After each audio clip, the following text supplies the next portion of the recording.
Et nous avons le plaisir d'accueillir régulièrement à présent dans le 16-18 Yolène Delabigne. Bonjour. Bonjour. Journaliste, on le rappelle, et fondatrice de Néoplanète. On va peut-être en voir quelques images.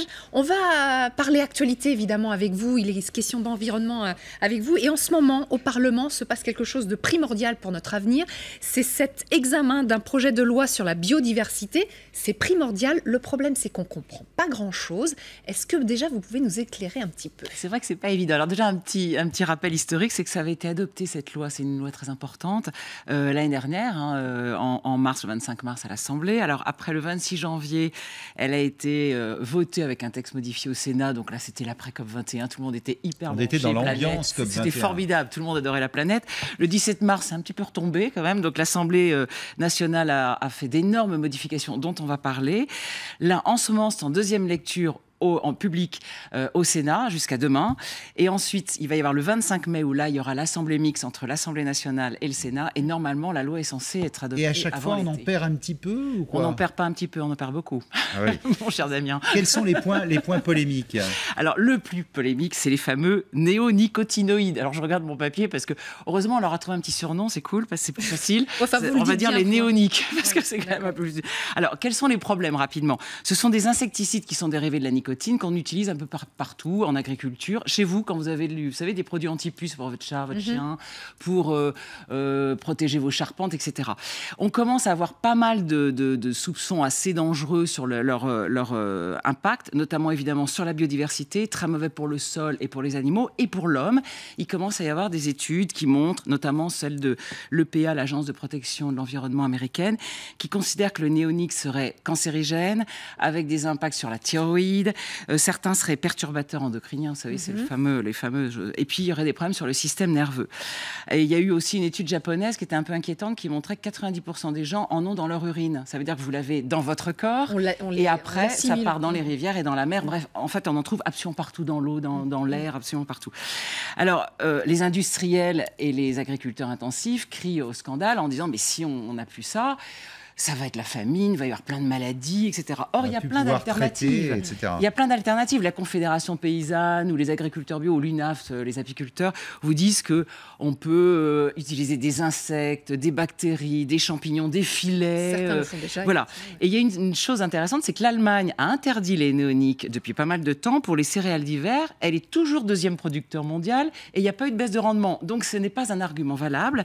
Et alors, il y a quelque chose de pire, c'est qu'il y a une étude de l'INRA. A priori, ce n'est pas des écolos excités quand même chez l'INRA, donc tout va bien, qui au contraire s'inquiètent des néoniques en disant si on continue, il va y avoir une baisse de rendement de l'agriculture en France parce que le sol devient très pauvre et surtout les abeilles disparaissent. Oui. Et on sait bien, Einstein, je ne vais pas vous répéter l'éternelle phrase, il faut absolument qu'il y ait des abeilles. Mais alors ça veut dire quoi? Ça veut dire que nous, en ce moment, en France, on ne les interdit pas? Ah non, pas du tout. Alors où est-ce qu'on en est maintenant? Cette fameuse interdiction des néoniques que tout le monde attend pour 2017 avait été repoussée pour 2018 et maintenant on vient de la repousser pour 2022. Donc, et ça, c'est le travail des sénateurs qui ont dit non, ça passera pas. Voilà, donc voilà, ça c'est vraiment la grosse polémique de cette loi. Où en est-on de ce qu'on a appelé la taxe Nutella, c'est-à-dire la taxe sur l'huile de palme? Voilà, alors la taxe c'est pareil, il y a pas mal, vous savez bien, de déforestation en Indonésie ça fait disparaître les orang-outans. Enfin, d'un point de vue environnemental, c'est un drame. On n'a pas encore prouvé par contre ses effets sur la santé, mais il y a pas mal de soupçons. Mais surtout, il y a quelque chose de très injuste, c'est que c'est la seule taxe, d'huile qui ne soit pas taxée. C'est-à-dire que, par exemple, l'huile d'olive est taxée, l'huile d'olive, c'est 900 €, 189 € la tonne. Ouais. Alors que l'huile de palme n'est pas taxée. Donc, évidemment, tous les industriels l'utilisent, c'est beaucoup, beaucoup moins cher. Donc, c'est ça le problème. Ouais. C'est pour ça qu'on voulait absolument que ce soit taxé comme les autres. Alors, on en parle depuis 2012. Justement, le 26 janvier, ça a été remis au goût du jour par le Sénat. On parlait d'une taxe de 900 € la tonne, ce qui était pas mal. L'Assemblée nationale, en mars, l'a fait baisser à 30 € la tonne. Et puis maintenant, elle est supprimée, donc il n'y aura pas de taxe. Et donc tout va bien. Et ça, c'est la pression des pays, évidemment, producteurs, l'Indonésie ou la Malaisie. Autre sujet qui fâche, c'est le chalutage en eau profonde. Voilà, alors le chalutage en eau profonde, pour que nos téléspectateurs comprennent bien, ce qu'on appelle le profond, c'est que c'est au-delà de 200 mètres. Donc c'est évidemment très profond. Et c'est là où on pense que 98% de la vie de la Terre peut se développer. Donc d'un point de vue de biodiversité, c'est extrêmement important. Là, on n'a pas d'argument d'emploi, parce que 98% des capture d'espèces profondes en France sont réalisées par 9 navires qui emploient entre 44 et 112 marins. Donc on ne peut pas parler de drame de là. Et ça, en sachant qu'on rejette 20 à 30% des animaux qu'on capture. Donc il y a un gâchis, si vous voulez, qui est absolument insupportable. Or, encore un petit chiffre pour ne pas vous embêter, mais une année de pêche en chalutage profond, ça correspond entre 535 années et 833 années de ce qu'on appelle la pêche à la palangre. Ça, c'est la pêche classique, vous savez, avec des hameçons, des lignes, donc c'est beaucoup moins impactant. Alors là, c'est pareil, ça a été abandonné et les députés nous ont dit que c'était pas à la France d'interdire ce chalutage profond pour pas pénaliser les pêcheurs français, que ça serait à l'Europe de décider. Donc, mais vous êtes en train de nous dire que députés et sénateurs sont en train de cisailler complètement cette loi biodiversité qui avait été accueillie par le plus grand nombre comme une grande avancée.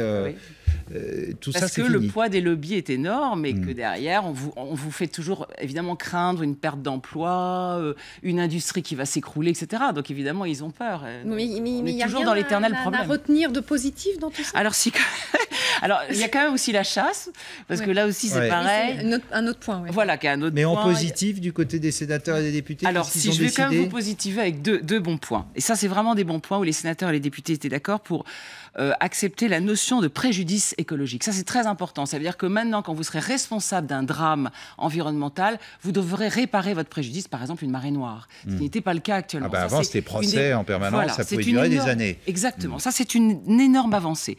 Et puis, il y a une autre avancée très importante, c'est la création d'une agence de la biodiversité, un peu comme l'ADEME, que vous connaissez. C'est pas un énième machin. Non, franchement non. Alors évidemment, on critique toujours, il n'y a pas d'argent, ça sert à rien. C'est pas vrai. L'ADEME sert à beaucoup de choses, à faire des études, etc. Ça serait la même chose pour la biodiversité. Je pense sincèrement que ça serait une très très grande avancée. Je ne suis pas la seule à le penser. Donc vous voyez que tout n'est pas totalement négatif. Quand même, c'est toujours bien de terminer sur ces notes positives. Merci beaucoup Yolène. On vous retrouve toutes les semaines dans le 16-18.